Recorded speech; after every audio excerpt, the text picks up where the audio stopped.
Number 2 ఈ మధ్యన ప్రతిపక్షాలు చాలా కొత్తగా చెప్తున్న వింతైన వాదన ఏంటంటే అభివృద్ధి జరగలేదు. సహజంగా ఈ ఆంధ్ర రాష్ట్ర ప్రజల్లో అభివృద్ధి అంటే వాళ్ళు క్రియేట్ చేసిన కొన్ని మీడియా కానీ లేకపోతే కొన్ని ప్రతిపక్ష పార్టీలు కానీ కొన్ని టీవీ ఛానల్స్ కానీ అభివృద్ధి అంటూ పెద్దగా 100 అంతస్తులు మేడ కట్టడం, ఆ బిల్డింగ్ చూపించేది అభివృద్ధి అని చెప్పడం, లేదు ఇంకేదైనా పెద్దగా అవసరం లేకపోయినా చెప్పి ఒక 100 కిలోమీటర్లు తార్ రోడ్డు వేసి చూపించేది ఒక పెద్ద అభివృద్ధి అని చెప్పడం. ఇది కాదు అభివృద్ధి. అది కూడా భాగస్వామ్యం. నేను అందుకే చెప్పాను, నేను చెప్పాను అందుకే అభివృద్ధి అనే దాంట్లో అభివృద్ధి అనే దాంట్లో వీళ్ళు చూస్తున్న కోణం ఏంటంటే ఓ రోడ్డు వేస్తే అభివృద్ధి అయిపోయినట్టు, లేదా పెద్ద బిల్డింగ్ కడితే అభివృద్ధి అయిపోయినట్టు అనే దాన్నే అభివృద్ధి కాదు. అభివృద్ధి అనే దానికి కొత్త నిర్వచనం అంటే అది చూపించే అభివృద్ధి అనే దాంతో గత పాలకులు ప్రజలను మభ్యపెట్టిస్తూ వెళ్ళిపోయారు.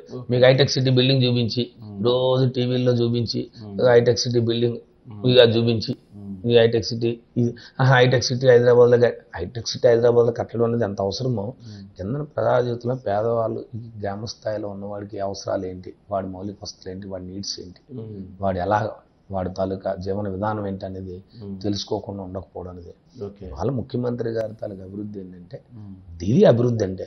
ఇవాళ మీరు గ్రామాల్లోకి వెళ్ళండి, ఇవాళ ప్రతి గ్రామ సచివాలయ పరిధిలో ₹1 అభివృద్ధి నిధులు ఎక్కడ ఎవరండి ఇవాళ ఎంత అసెట్ క్రియేట్ చేశారు. ఇవాళ గ్రామ సచివాలయం 40 లక్షల రూపాయలతో, ఇవాళ సుమారు 30 లక్షల రూపాయలతో రైతు భరోసా కేంద్రం, ఇవాళ ఒక 30 లక్షల రూపాయలతో సుమారుగా ఒక వెల్నెస్ సెంటర్, ప్రాథమిక ఆరోగ్య. ఈ మూడు ఏంటి? ఒకటి సచివాలయం అనేది ప్రజా పరిపాలన వ్యవస్థ, అంటే ప్రజలకు కావాల్సిన వ్యవస్థ. వాడికి కావాల్సిన ఏ అంశమైనా అక్కడికి వెళ్ళి వాడు నెరవేర్చుకునే అంశం. వాడు నాయకుడి దగ్గరకో లేకపోతే జిల్లా కేంద్రానికో నియోజకవర్గ కేంద్రానికో రాకుండా. రెండో అంశం, ప్రధానమైన అంశం రైతాంగం. ఈ ప్రాంతం అంతా కూడా ఆంధ్ర రాష్ట్రంలో అత్యధిక శాతం రైతాంగం. రైతాంగానికి సంబంధించిన సూచనలు, సలహాలు, వాడికి కావాల్సిన మినిమం ఎరువులు ఇవ్వడం కానీ, లేకపోతే విత్తనాలు ఇవ్వడం కానీ, లేదు వాడు పండించిన పంటను కొనుగోలు చేయడం కానీ. ఇవాళ మేజర్గా ఉన్న గ్రామీణ వ్యవస్థలు ఏంటి మనకి? రైతులు, గ్రామీణ. మూడోది హెల్త్, ఎవరైనా ఆరోగ్యం. ఈ మూడు ఇవాళ తీసుకొచ్చి 3 ప్రైమ్ రోలు ఈ ₹1 నిధులతో వాళ్ళు కట్టి బిల్డింగ్లు కడితే ఇవాళ ఎంతంత? ఇవాళ ప్రతి సచివాలయం ఈ రాష్ట్రంలో సుమారు 15,000 సచివాలయాలు ఉంటే అందులో 10,000 సచివాలయాలు గ్రామీణ వ్యవస్థలో ఉంటే వీటన్నిటికీ అసెట్ క్రియేట్ చేసి ఈ వ్యవస్థను పెట్టి ఇంత పెద్ద వ్యవస్థను ఏర్పాటు చేస్తే ఇదంతా అభివృద్ధి కాదంటే ఎలాగవుతుంది? ఆ దృష్టిలో అభివృద్ధి అంటే అమరావతిలో బిల్డింగ్ కడితే అభివృద్ధి అంటే అది కాదు కదా అభివృద్ధి. అమరావతిలో బిల్డింగ్ కడితే విజయనగరంలో ఉన్న వాళ్ళకి మాకేం జరుగుతుందో చెప్పండి, మీకు ఉపయోగం ఏంటి? కాదు కదా. అభివృద్ధి అనేది it's a continuous program. But ఈ అభివృద్ధిలో అత్యధికమైన శాతం ఎవరు ఇన్ఫ్లుయెన్స్ అయ్యారు అనేది అభివృద్ధి. అన్నిటికంటే మెయిన్ ఉత్తరాంధ్ర ప్రాంతం. నేను మీ ద్వారా మా న్యూస్ ద్వారా ఇవాళ నేను మా ప్రాంత ప్రజలు, ఉత్తరాంధ్ర ప్రజలకు చెప్పే మెసేజ్ ఒక్కటి గుర్తుపెట్టుకోవాల్సిన అంశం. ఈ రాష్ట్రంలో అనేక మంది ముఖ్యమంత్రులు పరిపాలించారు, కానీ ఉత్తరాంధ్ర ప్రాంతాన్ని ఐడెంటిఫై చేసిన వ్యక్తి, ఉత్తరాంధ్ర ప్రాంతానికి ఒక ఎగ్జిక్యూటివ్ క్యాపిటల్ ఇస్తానని చెప్పి ఒక పరిపాలనా రాజధాని క్రియేట్ చేసి, ఎందుకు మాకు సెల్ఫ్ రిసోర్స్ ఉన్న ప్రాంతం. ఇవాళ విశాఖపట్నంకి ఎవరు ఏం చేస్తారు? ఇవాళ జగన్మోహన్ రెడ్డి ఐడెంటిఫై చేసి ఇవాళ ఎంత కోస్టల్ జోన్ కాబట్టి ఇవాళ మూలపేట పోర్ట్ ఇచ్చారు. ఇవాళ ఫిషర్మెన్స్కి వచ్చి జట్టీస్ ఇచ్చారు. వాళ్ళందరూ కూడా ఫిషింగ్ హార్బర్స్ని పెట్టారు. ఇవాళ ఈ ప్రాంతానికి పోర్ట్ ఎప్పుడైనా ఇన్నాళ్ళు పరిపాలన చేశారు చంద్రబాబు నాయుడు, ఒక పోర్ట్ కట్టాలన్న ఒక ఆలోచన చేశారు ఈ ప్రాంతానికి. ఇవాళ ఇంటర్నేషనల్ ఎయిర్పోర్ట్ వస్తే టోపోగ్రఫీలో ఇవాళ అంతర్జాతీయ పట్టణంలోనే భోగాపురం వెళ్ళి ఇంటర్నేషనల్ ఎయిర్పోర్ట్ వస్తే మీరు ఒకసారి గుర్తుపెట్టుకోండి, శంషాబాద్ విమానాశ్రయం వచ్చిన ఆ ప్రాంతం, ఆ చుట్టుపక్కల సుమారు రేడియస్ ఆఫ్ 30, 40, 50 కిలోమీటర్స్ రేడియస్లో ఎంత డెవలప్మెంట్ జరిగింది. సో ఇంకో 5 years తర్వాత మీకు ఎలా ఉండబోతుందో నేను చెప్పాల్సిన అవసరం లేదు కదా. భోగాపురం ఎయిర్పోర్ట్ అంటే భోగాపురం ఎయిర్పోర్ట్లో ఉన్నటువంటి ఐరన్ అమ్ముకున్నారని విమర్శలు కూడా చేసినట్టున్నారు మీ మీద. ఎయిర్పోర్ట్లో మా ఐరన్ అలాంటిది అసలు అలాంటి విమర్శలు కట్టాలి అసలు. ఇవాళ ఈ ప్రాంతం ఇవాళ వైజాగ్ వచ్చేసరికి ఎన్ని సాఫ్ట్వేర్ కంపెనీస్ వస్తున్నాయి.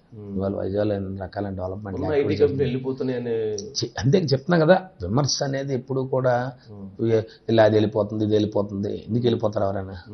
ఎందుకు చేత వెళ్ళిపోతారు? ఎవరి కోసం వెళ్ళిపోతారు? మీరు ఒకటి గుర్తుపెట్టుకోండి, ఇండస్ట్రియల్ సమ్మిట్ పెట్టారు. ఇండస్ట్రియల్ సమ్మిట్లో ఈ దేశంలో ఉన్న ఇండస్ట్రీస్లో అందరూ ప్రముఖ కంపెనీ దిగ్గజాలు అందరూ వచ్చారు కదా, అది నిజమే కదా. వచ్చారు. ఆ నిజం అనేది ఆ కాన్ఫిడెన్స్ ఈ రాష్ట్ర ముఖ్యమంత్రి వైఎస్ జగన్మోహన్ రెడ్డి ఇచ్చారు కదా. మరి మరి ఇవన్నీ ఎందుకు పారిపోతున్నారని ఎలా మీరు చెప్తారు? ఎవరు నేను ఎక్కడ చూసినా అదంటే డేటా సెంటర్ వెళ్ళిపోతున్నది, వెళ్ళిపోతుంది. వస్తారు చెప్పండి. వాళ్ళు సెలబ్రిటీస్ ఏమైనా ఏమైనా పేయింగ్ గెస్ట్లా చెప్పండి, ఏదో ఈరోజు ఏదో ఛార్జ్ ఇచ్చి వాళ్ళు వచ్చి కనబడి వెళ్ళిపోండి నాకు. ఇండస్ట్రీస్లో ప్రాంతానికి వచ్చారు అంటే ఆటోమేటిక్ ఇన్వెస్ట్మెంట్ అనేది ఇది జరుగుతుంది. డెవలప్మెంట్ అనేది గోసాన్. అంతేగాని ఉత్తరాంధ్ర ప్రజలకు చెప్పేది ఏంటంటే ఒకటే, ఈ ప్రాంతాన్ని ఎంత అభివృద్ధి చేసి ఈ ప్రాంతాన్ని సాగునీటి రంగాన్ని కానీ మన ప్రాంతాలకి ఇవాళ మన ప్రాంతం మన పిల్లలకి ఎంత ఎడ్యుకేషన్ ఇచ్చి ఎంత ఎడ్యుకేషన్ ఇవాళ నాడు నేడు స్కూల్స్ వాళ్ళు చూస్తే కార్పొరేట్ స్కూల్ ధీటుగా ఇంగ్లీష్ మీడియం చదివించి ఇవన్నీ రిఫార్మ్స్. ఇవి ఈ డెలివరీ అనేది రేపు చూస్తారు కదా మీరు, ఎన్నికల్లో రేపు చూస్తారు. ఎన్నికలు పోలింగ్ బూతుల్లో క్యూలో నిలబడితే 24లో చూస్తారు మీదంతా. ఇదేమి మీరు నేను మాట్లాడుకునే మా న్యూస్ ద్వారా మీరు నేను మాట్లాడుకుని కదా ప్రజల తాలూకు ఆలోచన. ఎందుకంటే మేము అందరూ క్షేత్రస్థాయిలో ఉండేవాళ్ళం. ఇవాళ ఇన్సూరెన్స్లు అన్నీ ఇవాళ ఎన్ని ఇష్యూస్ వారి పట్ల ఎంత ఎకానమీ ఎన్ని ఇబ్బందులు ఉన్నా వారి పట్ల ఎంతమంది వచ్చినా వారు నిర్దిష్టమైన ఒక ఆలోచనతో చేశారు. కాబట్టి మీ ద్వారా మా న్యూస్ ద్వారా మా ఉత్తరాంధ్ర ప్రజలందరూ కూడా ఒకటే చెప్తాను, వైఎస్ఆర్ పార్టీ ఎప్పుడు జగన్మోహన్ రెడ్డి నాయకత్వంలో ఖచ్చితంగా మీరు అందరూ అండదండలు ఇవ్వండి. వైఎస్ఆర్ జగన్మోహన్ రెడ్డి గారికి తప్పకుండా మరింతగా మన ప్రాంతాన్ని అభివృద్ధి చేస్తారు, ఉత్తరాంధ్ర ప్రాంతాన్ని అని మీ ద్వారా తెలియజేస్తున్నాను. థ్యాంక్ యూ శ్రీనివాసరావు గారు.